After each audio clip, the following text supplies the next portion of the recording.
இன்றைய சிந்தனை. வாழ்க்கை இறைவன் தந்த ஒரு அற்புதமான வரம். எங்களுடைய வாழ்வியலிலே நாங்கள் ஒவ்வொருவரும் என்ன செய்கின்றோம், எதை சாதித்தோம், என்ன செய்து கொண்டிருக்கின்றோம் என்று நம்மை நாமளே கேள்வி கற்றுக்கொண்டிருக்க வேண்டும்.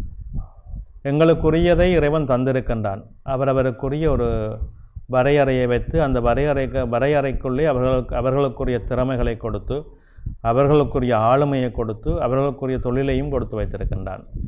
நாங்கள் இவற்றை சரியாக செய்கின்றோமா? இந்த ஒரு கேள்வியை நாங்கள் ஒவ்வொருவரும் எமக்குள்ளே கேட்க வேண்டும். எந்த தொழிலாக இருந்தாலும் அந்த தொழிலை நாங்கள் சரியாக செய்கின்றோமா? அந்த கட்டுப்பாட்டோடு நாங்கள் இருக்கின்றோமா? எங்களுடைய அந்த செயல்பாடுகளுக்கு, எங்களுடைய முயற்சிக்கு, எங்களுடைய தொழில் தன்மைகளுக்கு முழுமையான திருப்தி கிடைக்கின்றதா?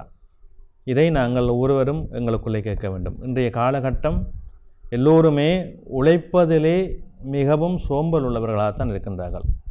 தங்களுடைய உழைப்பை சரியாக நேர்மையாக செய்வதிலே அதிகமான விகிதாசாரம் குறைந்திருக்கின்றது.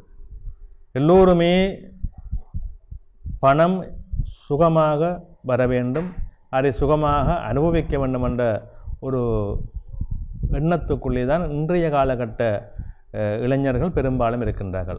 தாங்கள் முயற்சி செய்து ஒரு தொழிலை செய்து அந்த தொழில் மூலம் உழைத்து முன்னுக்கு வர வேண்டும் என்ற எண்ணப்பாங்கு சற்று குறைந்து கொண்டே வருகின்றது. இந்த நிலை அடியோடு மாற வேண்டும். பொதுவாகவே தொழில் என்பது மிக மிக உன்னதமானது. அதை நாங்கள் செய்கின்ற பொழுது அதன் மூலமாக கிடைக்கின்ற திருப்தி மிக மிக அற்புதமானது. பணம் இரண்டாம் நிலை.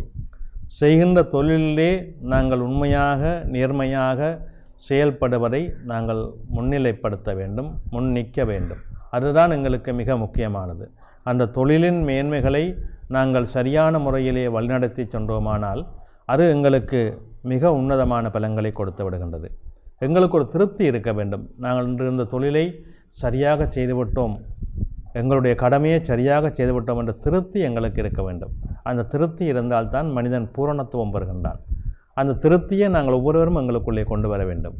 மற்றவர்களுக்காகவோ இல்லை பகட்டுக்காகவோ நாங்கள் தொழில் செய்வதிலே எந்த அர்த்தமும் இல்லை. தொழில் என்பது எங்களுடைய உள்ளத்தோடு, எங்களுடைய செயல்பாடுகளோடு, எங்களுடைய உணர்வுகளோடு ஒன்றிய ஒரு கைங்கரியம். செய்யும் தொழிலே தெய்வம் என்று கூறி வைத்தார்கள்.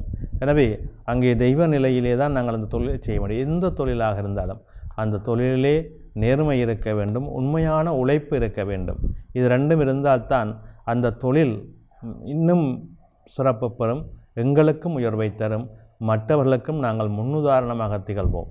எனவே இதை நாங்கள் ஒவ்வொருவரும் மனதிலே கொண்டு செயல்படுவோம், வெற்றிகளை காண்போம்.